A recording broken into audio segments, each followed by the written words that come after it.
The Divine Instructions of Diet. Introduction by Amir Tuchman.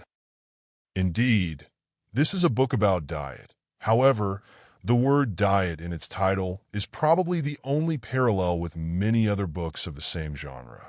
I grew up in a middle-class family with a very standard approach to diet.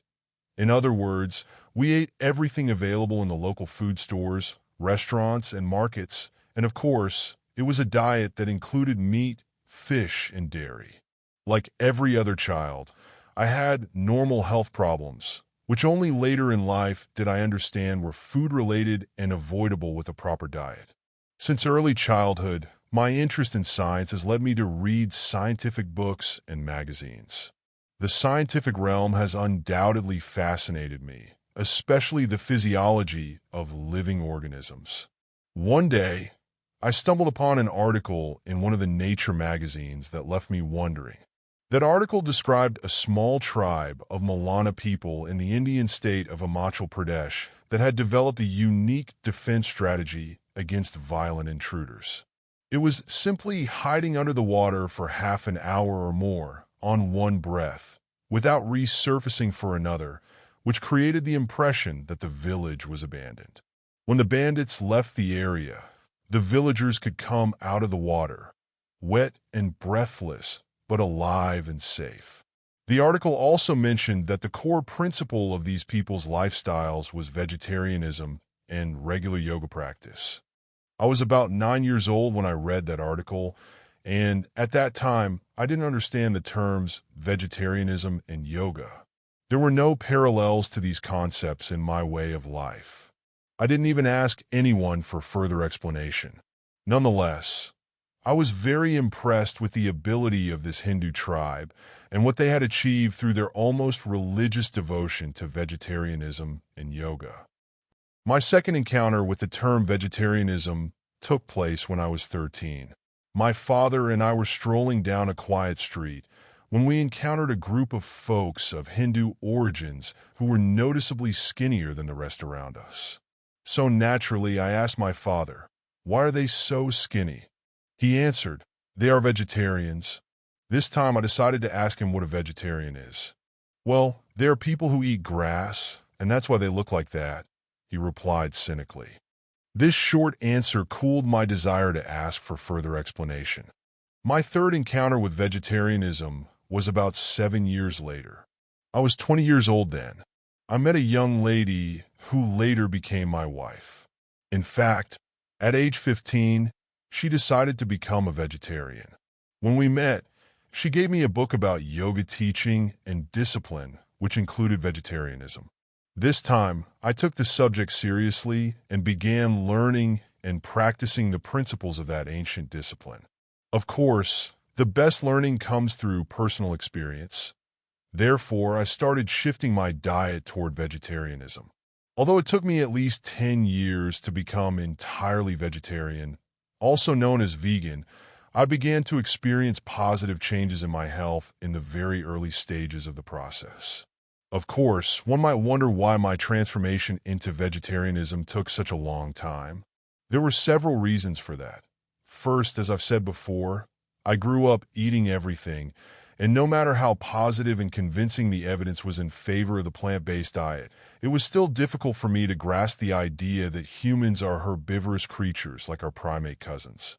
Also, at the beginning of my journey, I didn't consider the issue of eating or not eating the flesh of other animals from a moral or ecological point of view. My motives were strictly personal health. However, at the same time, I was searching for something besides physical implications. I needed a more comprehensive philosophy or concept that could provide convincing or maybe higher reasons to adopt the purely vegetarian diet. In other words, I was waiting for a punchline or maybe a sign, which I eventually did receive, but from an unexpected source for me. This source was the book of Genesis 1 verses 29 to 30, the original Hebrew version. And the Creator said, "Behold, I have given you every herb-bearing seed, which is upon the face of the earth, and every tree in the which is the fruit of a tree yielding seed. To you it shall be for food, and to every beast of the earth, and to every fowl of the air, and to everything that swarms upon the earth, wherein there is life. I have given every green herb for a meal. And it was so. These verses shook the foundation of my perception regarding food. It is because before that moment, I had always heard that Scripture speaks of animals as the primary source of the human diet. I have since learned that this was one of many misinterpretations of the biblical narrative and natural laws that have occurred in the course of human cultural development and adaptation. Still, it is something that must be corrected. As one can see, in the above verses, Scripture explicitly says that the primary food source for humans and other animals is vegetation, not meat and not dairy.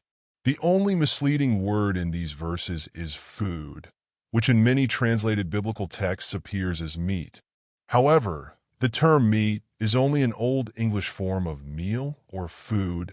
Thus, my immediate question was, how come people, especially the followers of Scripture's teaching, ignore the message in these verses? Is it only because of the confusion between the words meal and meat that people cannot choose right from wrong, or because of misunderstanding nature's order that leads to a crude and covetous appetite for flesh? Nevertheless, this discovery has put me on the right path in life, a course of study, exploration, and investigation, and I'm inviting you to join me on this life-changing journey. The Divine Instructions of Diet book consists of 2 parts. The first part presents a philosophical journey of exploration into the fundamentals of health. It begins with natural factors, causes, and needs of the living organism to survive.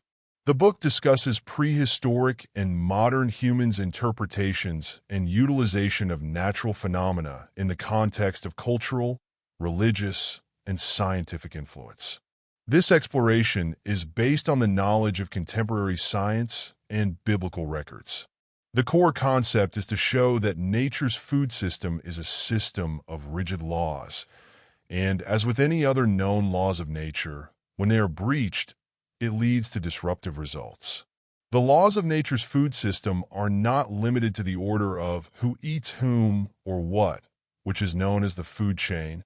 Instead, this only reflects nature's fundamental law that prevails on the level of edible matter's atomic and molecular particles. Therefore, the health and survivability of the individual living organism depend directly on its correlation with the law and order of nature's food system. However, we humans must first adopt a new approach to the issue of survivability. Instead of eat or be eaten or kill or be killed, we must shift toward a positive concept of well-being, which is live and let live. This new approach will undoubtedly change people's lives for the better. The second part of the book offers the applicable knowledge by exploring the vast array of factors and causes that affect the health of humanity, the roots of which stem from an incomprehensible and improper diet, unbalanced physical activity and inadequate rest, and the broader concept of the modern lifestyle. The discussed subjects are physical and mental health, longevity, metabolism, unhealthy foods, obesity, dietary supplements, proteins, enzymes, diet-related allergies, and diseases. We will also explore the benefits and harm of modern medicine and its alternatives based on natural self-healing methods. Finally, after searching, realizing, and internalizing specific facts of nature, we will find the ingredients for the elusive miracle remedy that will undoubtedly lead to positive changes, health, happiness, and a fulfilling life.